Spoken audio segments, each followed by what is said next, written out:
There is some truth to the old adage, isn't there, that they just don't make them like they used to. These days, replacing broken or worn-down items is often simpler than trying to repair them. Take a car, for example. You used to be able to buy repair manuals for cars and do a lot of the work yourself.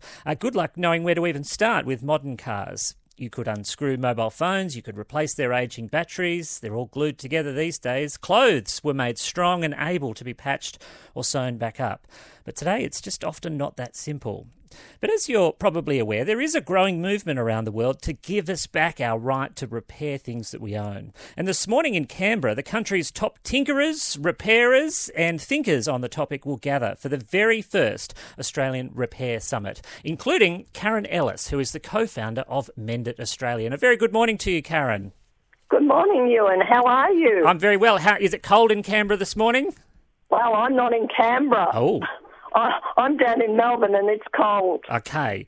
Tell us a little bit about, before we come to the summit today, tell us a little bit about Mend It Australia. Why did you start it and what sort of work does it do?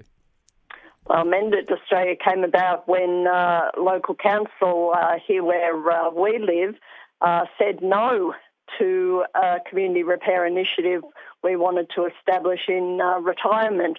And that no didn't go down well with us, but it was it certainly drove us to get out and help in other municipalities and get mending and get repairing and get campaigning for right to repair. Yeah. What are the sort of most common things that people try to repair these days and find, it's much harder than it should be?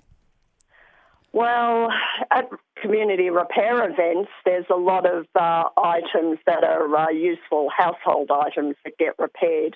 They've been useful in the home and they're probably, ready for landfill if there wasn't a community repair movement. Those items would be things like lamps, are very, very popular, sewing machines, clothes, textiles, fast fashion, fans. Phones and computers are not really repaired at community repair cafes yet in Australia, but that will probably happen, and they're commonly being repaired elsewhere. There is this drive, isn't there, Karen, amongst so many people to be able to fix their own stuff. I mean, you bought it and paid for it in the first instance. You should be able to repair it and try and make it last as long as possible. But manufacturers, in many cases, are fighting against us. They don't want us to repair these things, and they go out of their way to make it more difficult for us to do so. That's exactly right. Why? It's probably related to money and profits. There's quite a bit of money related to repair for the manufacturers. They mightn't repair them. They might just replace them. It might be cheaper for them to do that. But if they're in the business of repairing, there's money there. Yeah. And so how do they sort of do that? What are some of the sort of more modern techniques that many big manufacturers do to make it harder for us to work out how to fix things? Oh, well, it's mostly in relation to the computerisation of things these days. They put digital locks on devices so that you can't get into your devices. They glue them shut. They use proprietary screws. They serialise parts, so if you take a camera from a mobile phone and put it in another mobile phone, the camera that's serialised, it'll just say, no, we're not meant for this new part, and you can't use it. Yeah. Some people say that things these days are just made so cheaply and flimsily anyway, there's not much point in repairing them. You may as well just throw them out and do what the manufacturer wants and buy a new one, and ultimately you'll probably end up sort of running even anyway. I mean, what do you say to that argument? Yes, well, certainly design needs to be looked at in relation to right to repair legislation. We could be better designing our things, but in the interim, you're absolutely right, Ewan. Things are not made as well as they used to be, and at community repair events, we get a lot of that sort of crappy plastic stuff from China that you wonder if it is worth repairing, but it's amazing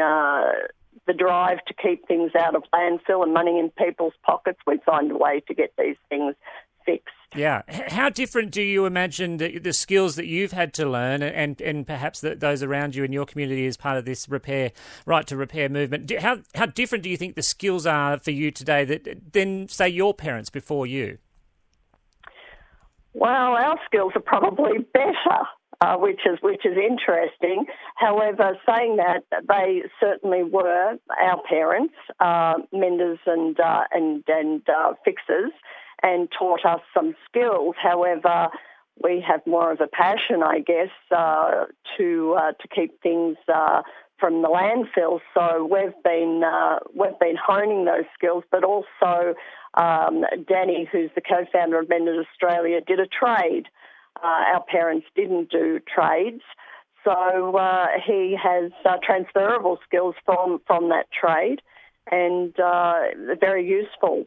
Transferable skills can teach you a lot of things other than what you learned in your trade. Yeah. You mentioned you're in Melbourne this morning, Karen, and, kind of envious of Victoria and regional Victoria in terms of you have this great network and growing, booming network of community repair shops, those sorts of things where they're kind of like men's sheds or women's sheds where people can go along and learn how to fix things that they own from people like yourself.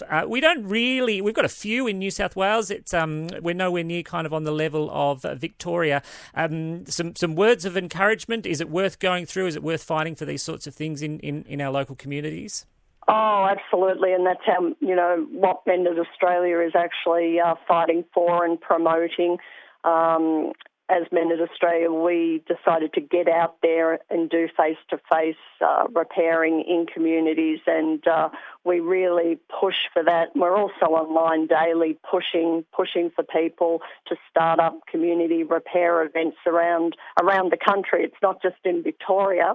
And as Mended Australia, we'll be in Canberra today, but we'll be online. I'll be presenting at 1:30 with other people. On a consumer panel, just talking about what we're talking about now, and some of the barriers and challenges to community repair and setting up community repair. Okay, well, enjoy the day, Karen, and great to see the movement really booming, and to the point that we're now at the very first National Repair Summit, which is kicking off today in Canberra. Great to talk to you this morning, Karen. Thank you so much. Thank you, Ewan. That's Karen Ellis, the co-founder of Mended Australia, which helps run these little community repair shops, very similar in some respects to what we sort of recognise as men's sheds and women's sheds, those kinds of things, where they've got all the tools and the expertise there to try and help people fix things rather than throwing them out.